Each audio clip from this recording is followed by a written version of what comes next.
What's up, YouTube? It's Ben from Pragmatic Software Engineering. Today, we're going to be talking about exceptions. Up until now, all the code we have written, it works. Well, as you start to work with things that can fail, you have to be able to tolerate these failures or these unexpected cases in code.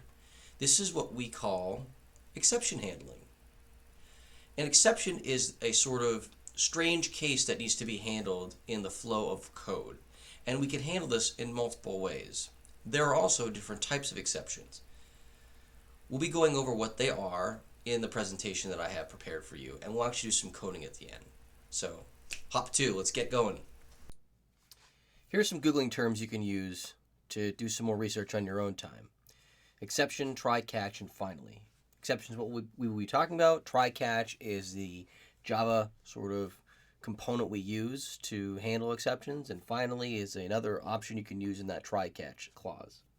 So not all code works all the time. We live in an imperfect world.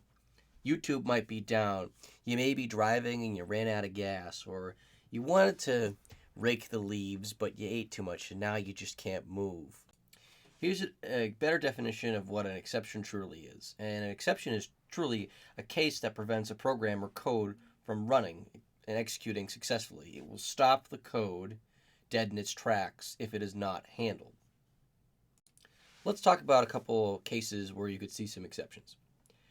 Our first case here is if you're trying to connect to a database and write some queries, your database is down and you try to connect to it or you try to write a query and it fails. It fails due to an exception. The database is down. You may have a web application where users can input their favorite instrument, and for some reason, one of your users enters the word mayonnaise, and this causes an exception on your end.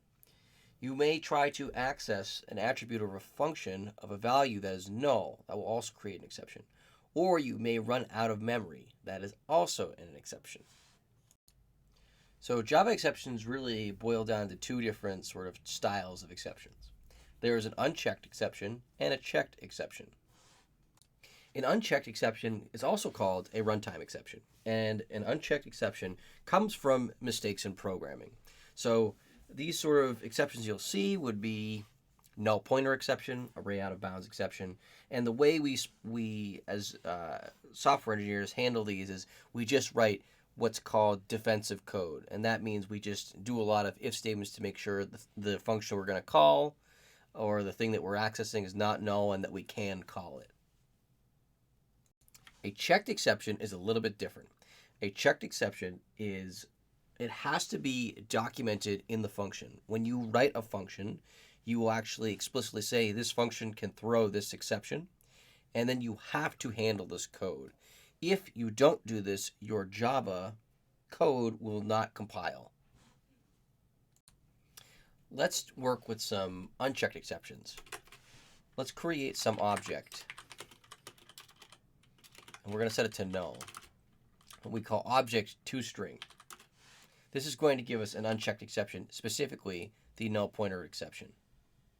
So how do we get around this? Well, in this case, it's fairly easy. All we have to do is say if object, or O, is not null, then call O to string on it. And if we run it again, we won't see an exception. Here's another example. Let's create an array. Let's put one thing in the array, the number 1. Now, what we want to do is we want to take the array of index 1, and we want to set it to -1. This will throw an exception, a runtime exception. There we go. There's that array index out of bounds exception. How can we get around this? Well, this is also a relatively easy case. We just make sure that the array.length is greater than 2. And now we have code that is a little bit more, we use the word defensive. We have more defensive code to make sure that we don't throw a runtime exception, also called an unchecked exception. So let's talk about checked exceptions. I actually want us to create our own checked exception here. So the way we do this is we're going to be pretending we're going to be talking to a database. So we'll have a database exception. And I'm going to set this to extend exception. I want to make just a sort of constructor here that calls the super constructor, which we've talked about in our previous videos. And let's go back to main and let's create a function, public static function, connect to database. And in here, we're going to throw a new database exception. This is a keyword in Java's throw. This means to actually, like, surface this as an exception. And let's see. It's mad at me. Let's guess. It's mad at me because I said to throw a new database exception and I didn't put it in the signature. Yep, exactly. So now what we have to do is we have to add it to the method signature. You can do this via IntelliJ, or you can type throws. That's different than throw. There's an S there. Throws database exception. Now if I go here and I connect to the database, this code is not valid. Java's not going to let me compile it because he's saying, hey, how do I handle this checked exception? So now we need to talk about how to handle an exception. Handling exceptions is a way where we can construct our code to, on a given case, handle that case by doing something. And we use this is called a try catch. So let's further this example. So when we connect to the database, we can throw a database exception. What we want to do here is let's consume a string. And we'll call it database name, right? And if the database name does not equal database, what we can do is throw a new database not found exception. This means we were able to connect to the database, but for some reason the database you specified is not a real database. And I'm going to change this to be a checked exception. I'll take one step back here. If you want to create a runtime exception, you extend runtime exception. If you want to create a checked exception, you extend exception. Let me add a constructor here.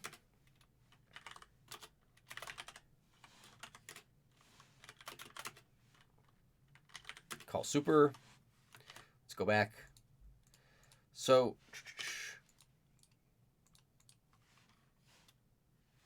again, this is mad because we have to describe this function in terms of exceptions it throws, and it's saying, hey, there's this new database exception. So here, there's two different cases. The two cases are we cannot connect to the computer serving the database, or the database, we can connect, but the database isn't there. So let me restructure this to be this case.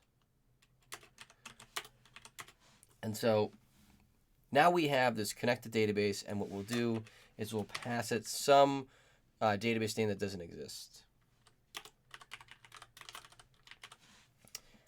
And we have to find a way to catch this new database not found exception in this try catch. Well, what we can do is we can chain the catch like this and just add another catch statement, database not found exception E, and then you could say system.out.println we cannot find this database. So if we run this, we'll probably see this one. We cannot find this database. Now, the way our company needs to handle not being able to connect to a database versus a database not being found should be different. Perhaps we should retry if we can't connect to the database.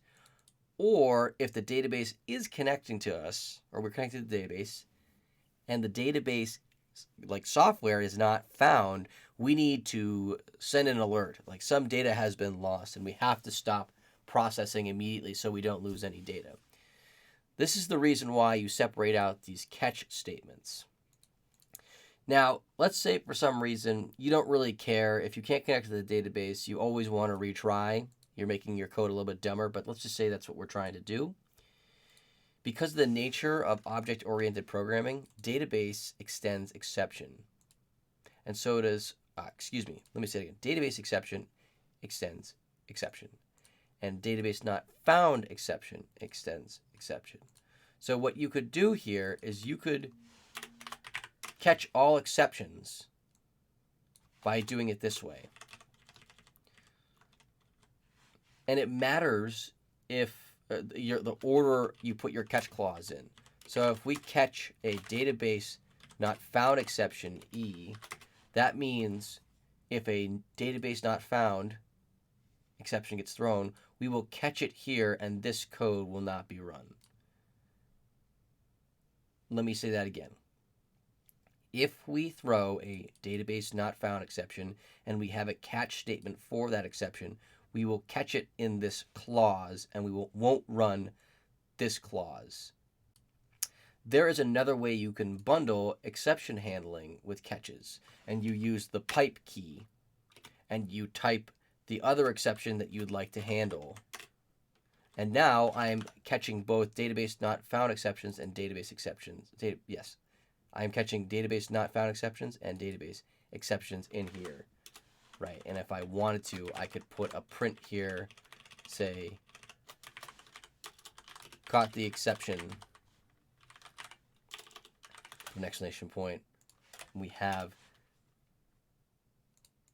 let's take a look, caught the exception.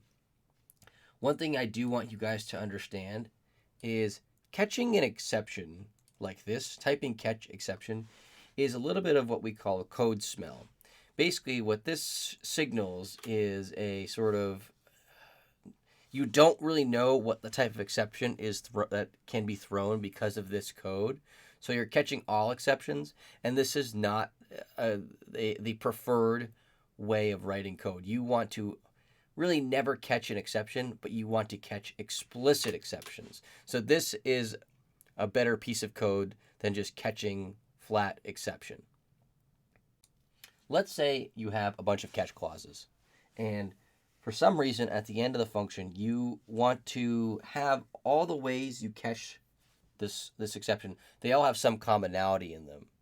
Well, instead of rewriting that commonality in every catch clause statement, you can explicitly define a finally clause where the last thing that runs in the function, doesn't matter where you call return, the finally clause will always be called at the end of the function. Let's take a look. Let's make our database not found exception and our database exception catch clause. Let's split them out. And so I'm going to just take this here and I'm going to do catch database exception E. And then I'm going to provide a finally. Now, what we can do here, just for an example, what we'll do is change our logging or change our log message depending on the exception thrown. So let's create a sort of string result equals not defined. Here we can set the result to be done.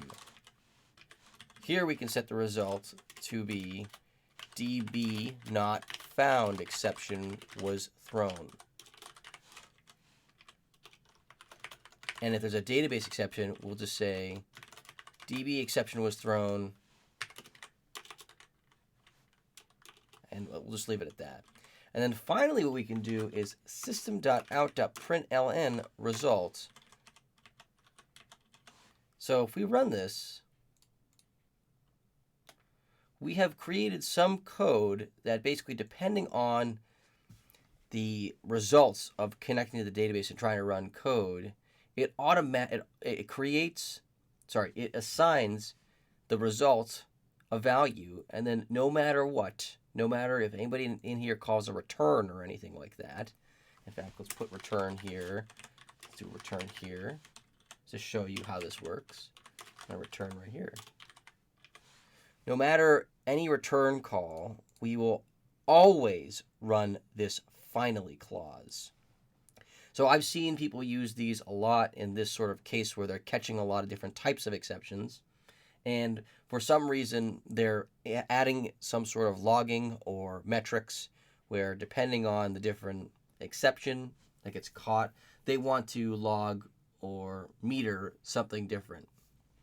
And I'll see this sort of thing exactly, where they'll create some sort of string that's a result, and depending on what process failed or what process succeeded and how it failed, they'll be able to dynamically log or meter different things for different results. So exceptions are really one of the most important things to think about when it comes to writing code.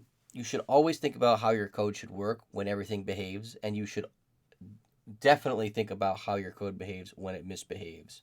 So a lot of times you may ask yourself, or you may ask your project manager, or you may ask another programmer and say, what does the business want to do if we cannot access the databases in this example? How does the business want the code to react, or what is the result we want when the database is down or when this exception is thrown? And figuring out what to do in that issue. Do we retry? Do we stop running? The reason we'd stop running is to not lose any transactions. Or do we just log and keep going? This sort of thing you decide to do is extremely important to communicate to other programmers and the business. Everybody should be in sync on how your application works given an exception. So, abibida, that's all, folks. Again, exceptions are a really important thing to understand, especially when it comes to programming in a professional sense, because you want to be able to understand how your code fails given some sort of unanticipated result. And it's very important that you communicate how your application fails, or what it does given an exception, how it handles an exception, to your project manager and the other programmers you're working with, because you want your application to respond the most appropriate way given an exception. I hope you enjoyed this video lecture. I don't really know how to tell you how important and critical it is to understand sort of exceptions and how to handle them, but I hope I did my best. Please like and subscribe, and feel free to send me a message or leave a comment. Thank you very much.